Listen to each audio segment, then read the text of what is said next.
Mga kapuso, mahilig ba kayong mag-post ng larawan ng inyong anak sa social media?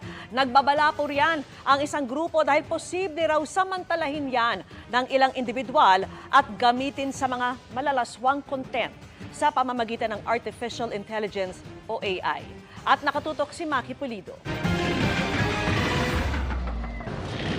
Kasing bilis ng mga pagbabago sa teknolohiya ang bilis ng mga sexual online predator na magamit ito sa pang-aabuso ng mga bata.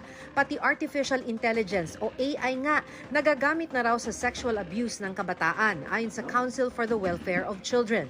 Ang mga pinost ng mga picture ng mga bata sa social media idinidikit na raw sa mga malalaswang eksena. It's really an emerging threat. A lot of us post the pictures of our children in social media.